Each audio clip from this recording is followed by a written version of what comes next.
En Ecuador y sin consensos, gracias a que Bolivia y República Dominicana abandonaron la mesa de negociaciones, terminó en Quito el primer encuentro regional en donde se analizó la crisis migratoria venezolana y sus impactos. Así, solo 11 países del continente acordaron adoptar medidas conjuntas para facilitar los procesos migratorios y de regularización de los venezolanos, así como exigir ayuda internacional. Mas no se lograron acuerdos para condenar al régimen de Nicolás Maduro como causante de esta crisis humanitaria. Nicolás Maduro negó una vez más la crisis migratoria que tiene a millones de venezolanos caminando por países de la región. Aseguró que es una campaña de odio en su contra y que traerá de vuelta a los pocos que, según él, han salido del país. Y yo le digo a estos venezolanos, en Quito, en Lima, más allá, cuenten conmigo. He ordenado que se active en el plan Vuelta a la Patria un puente aéreo para traer a todos estos venezolanos que se han censado y quieren regresar a su terruño amado. En esta parte del programa saludamos a José Miguel Vivanco, director para las Américas de Human Rights Watch. Gracias por estar con nosotros, bienvenido. Al contrario, un placer estar con NTN 24.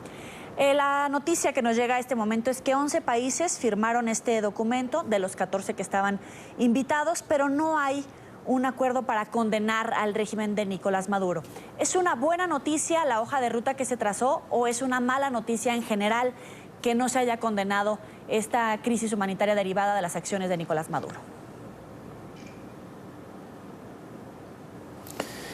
Joely, a mí me parece que acá lo fundamental no es decidir una condena más o adoptar una condena más contra la dictadura de Venezuela. Todo el mundo está al tanto que estamos frente a un dictador que gobierna con total concentración de poder y que ahí hay un régimen de tipo cívico-militar que comete masivas y sistemáticas violaciones a los derechos humanos y que tiene sumido a su pueblo en una crisis humanitaria que no tiene parangón en la historia contemporánea, en la historia reciente de América Latina. Y cuando hablo de violaciones masivas y graves a los derechos humanos, eso es precisamente lo que explica que la Fiscalía de la Corte Penal Internacional este año haya decidido abrir una investigación contra el régimen de Maduro. ¿Qué duda cabe que hay millones de venezolanos que no tienen qué comer, que no tienen vacunas, que sufren lo que es el colapso del sistema de salud en Venezuela y que al mismo tiempo sufren todas las secuelas de una enorme inseguridad, donde las pandillas, la delincuencia, el crimen organizado hoy día gobierna prácticamente en Venezuela. Y los pocos que se atreven a levantar su voz, a criticar al régimen, son perseguidos por un régimen que no conoce límites en el ejercicio del poder. Ese es el panorama que se vive en Venezuela y eso es lo que explica el éxodo masivo de venezolanos que, según ACNUR, es decir, la agencia de Naciones Unidas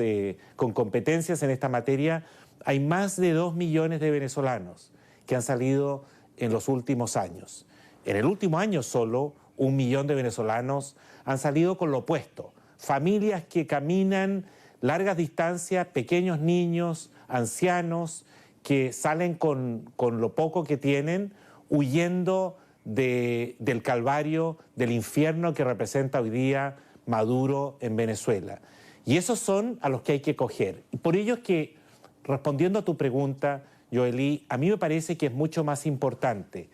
que se realicen estas reuniones regionales con el propósito de unificar criterios, de evitar que se adopten medidas ad hoc y que, por ejemplo, Argentina o Brasil o Ecuador o Perú tengan legislación distinta para resolver la situación de las familias de venezolanos que huyen del país. Por eso es que en el informe que hemos sacado en las últimas horas y que trata justamente de esta materia, estamos proponiendo que la región como tal, las democracias de la región, adopten criterios uniformes y le concedan a las familias que huyen de Venezuela un estatus migratorio temporal, a todos ellos, mientras se resuelven los casos específicos.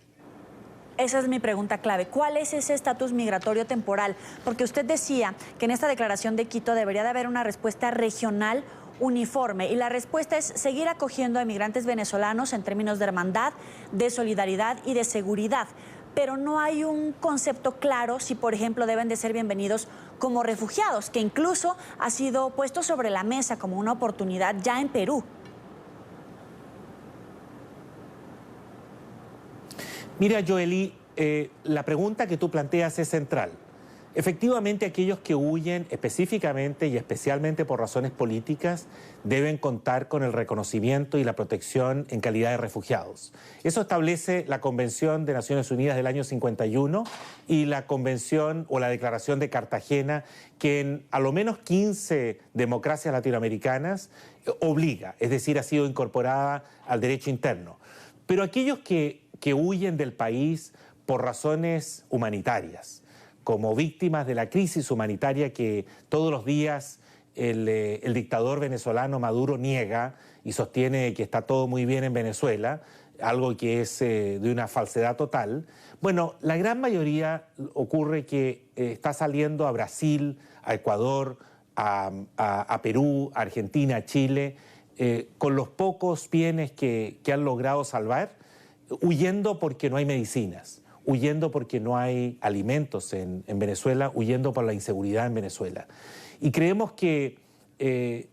para afrontar este éxodo masivo de venezolanos, en lugar de adoptar medidas,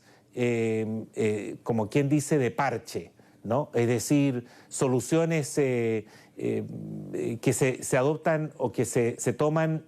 al momento y que además varían de país a país.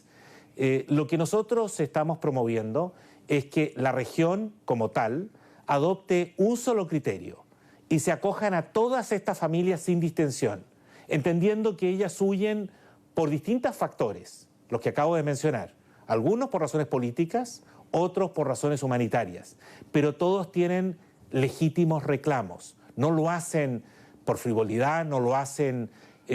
porque huyen y no tienen una causa legítima. Todos aquellos que salen de Venezuela deben ser acogidos y respaldados por las democracias de la región. Y por eso es que creemos que temporalmente, no permanentemente, temporalmente, se puede otorgar un estatus migratorio de protección a estas familias mientras se examinan los casos individuales, pero que ese estatus migratorio les permita utilizar el sistema de salud para las familias, los niños puedan ir al colegio, los padres puedan tener permisos para trabajar, para ganarse la vida en los países de acogida y que puedan lograr los beneficios propios de un refugiado de carácter, como digo, temporal, mientras dura esta crisis, esta emergencia en Venezuela.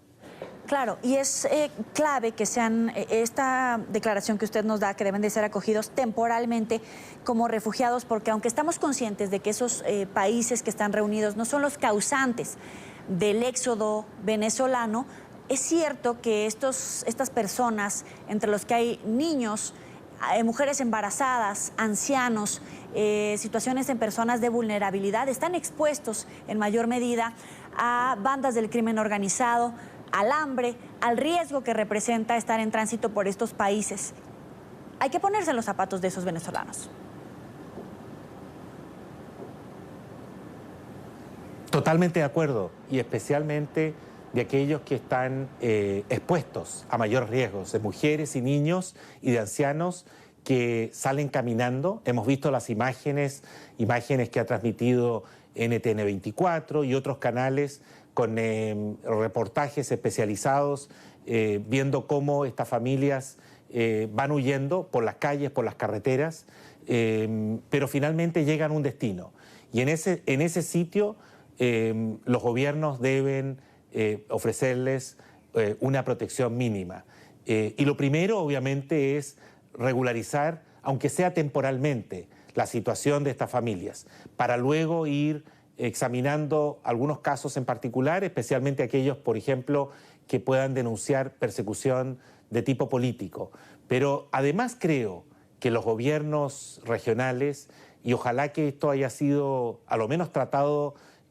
durante la reunión en Quito, y si no lo fue, lo sea durante la reunión que se va a realizar ahora en la OEA, el día de mañana por la tarde, en una reunión convocada por el secretario general, que tiene un propósito similar, como es examinar la situación de los migrantes venezolanos. Creo que es imprescindible que las democracias latinoamericanas emprendan una verdadera campaña contra la xenofobia, porque están surgiendo lamentablemente algunos síntomas de rechazo, de intolerancia, de persecución contra las familias venezolanas. Y es importantísimo entonces que los gobiernos, además de acogerlos, expliquen a la opinión pública las condiciones en que esas familias llegan, y que esto no puede, bajo ninguna circunstancia, no puede permitirse brotes de xenofobia, de intolerancia, de persecución contra aquellas familias pobres venezolanas a las que hay que darles una mano, porque Venezuela, cuando estaba pujante, en condiciones económicas sólidas, sirvió de lugar de asilo y de protección a muchos latinoamericanos que terminaron en Venezuela huyendo de la persecución en sus países. Ahora, en esta declaración que emiten estos países, exhorta al gobierno de Nicolás Maduro a entregar de manera urgente y prioritaria los documentos de identidad, como cédula de identidad, el pasaporte y las partidas de nacimiento. De alguna manera, estos países están pidiendo esta documentación al gobierno de Nicolás Maduro para también decir que no van a poder cruzar por sus fronteras porque no tienen esa documentación, como es el caso de Ecuador, que esa ha sido la determinación, el caso de Perú, que solamente va a permitir el paso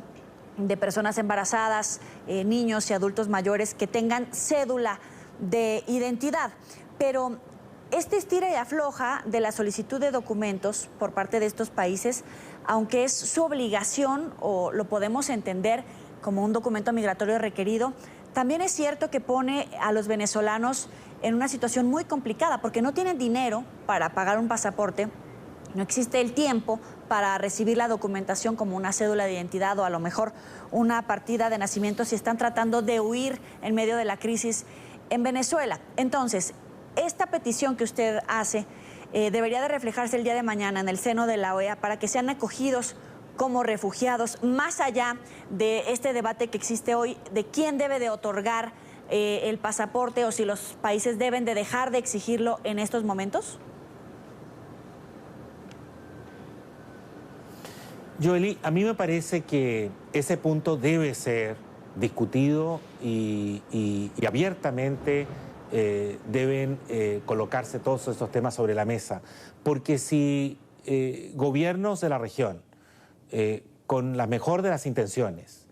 exigen a los venezolanos papeles que son imposibles de lograr, de obtener en Venezuela. Son imposibles porque la situación es tan calamitosa que el Estado en este instante no está produciendo pasaportes, por ejemplo. O para producirlos hay que esperar 2 o 3 años, o hay que pagar unas cifras monumentales en el mercado negro para acelerar los trámites. Sabemos que la corrupción es uno de los aspectos que caracterizan a ese régimen. De tal modo que el hacer este tipo de exigencias, que entiendo la racionalidad, obviamente, de la documentación que se está exigiendo, no, de ninguna manera estoy sugiriendo que se trate de requisitos caprichosos o innecesarios, se entiende perfectamente, pero hay que encontrar una salida, una opción viable, porque de lo contrario en la práctica eso se va a transformar en el cuello de botella que va a impedir que estos inmigrantes venezolanos puedan restablecerse, aunque sea temporalmente, en alguno de los países de América Latina. Por eso es que creemos que hay que adoptar una política común, uniforme, colectivamente en la región, que tienda más bien hacia un régimen de protección temporal para luego ir examinando caso a caso y solicitando, si es del caso, si es necesario, alguna documentación específica que naturalmente va a tomar mucho tiempo en ser obtenida en Venezuela. En este momento se habla de una migración de 2 millones de personas. ¿Va a ser peor conforme pasa el tiempo? Todo indica que mientras continúe la trágica situación que vive en Venezuela y el gobierno de Maduro implementando sus programas que están dirigidos fundamentalmente a perpetuarse en el poder, todo indica que esta situación no se va a reducir, al contrario, iría en aumento y en poco tiempo empezarían a duplicarse esas cifras. Nada sugiere que la migración y que el éxodo de venezolanos tienda a resolverse o a disminuir. Al contrario, todos los estudios que nosotros hemos hecho y que otras agencias internacionales, incluyendo de Naciones Unidas, han realizado, demuestran que la situación va a seguir igual o peor, lamentablemente. En el Consejo de Seguridad de la ONU, el día de mañana, Nikki Haley va a estar a la cabeza y uno de los temas, por supuesto, prioritarios de la región es Venezuela. En este momento, ya con esta cantidad de personas que se están movilizando en la región, ¿se empeora la crisis en términos regionales, una amenaza en la región? Mira, creo que hay consenso a nivel regional que el único causante de esta crisis humanitaria es Maduro y es su régimen. Que hoy día que haya habido un par de países que se abstuvieron o se negaron a condenarlo, es un detalle menor. Estamos hablando del caso de Bolivia, que tiene afinidad ideológica con el régimen, o de República Dominicana, que siempre ha tenido unas posiciones muy ambivalentes, muy ambiguas frente a la dictadura de Venezuela. Yo no me preocuparía sobre eso. Aquí hay consenso regional que quien está generando esta inestabilidad, esta crisis, que es desgarradora, de familias que salen con lo opuesto, de niños que quedan abandonados en Venezuela. Ojo, hay cientos y miles de menores que quedan en algunos casos con sus abuelos, en otros casos con algunos otros familiares o vecinos, expuestos a lo que, digamos, al desamparo, y que asumen y cuentan con que aquellos que se van a poder encontrar trabajo y poder enviar recursos a sus familias de origen en Venezuela. Toda esta realidad tiene una sola causa, y la causa es Maduro y su régimen, que es un régimen dictatorial. Creo que además, a nivel regional, al tratarse la situación, la calamidad en que están millones de venezolanos, 30 millones de venezolanos, la región debería el día de mañana, por ejemplo, en la reunión de la OEA, identificar con toda claridad a la principal causa del problema, que es Maduro, que incluso ha llegado al extremo no solo de negar el que exista una crisis humanitaria por razones netamente ideológicas, porque no acepta el fracaso de su régimen político, económico y social, sino, ha llegado al extremo hasta de rechazar la cooperación internacional, la solidaridad internacional, el apoyo de la comunidad internacional para paliar los efectos de esta crisis humanitaria. Creo que todo eso debe ser objeto de una denuncia fuerte, muy sólida y fuerte, en la reunión que se celebre el día de mañana en la OEA. Le agradezco a José Miguel Vivanco, director para las Américas de Human Rights Watch. Gracias por estar con nosotros aquí en la tarde de NTN 24. Al contrario, un placer estar con la tarde en NTN 24. Muchas gracias a ustedes.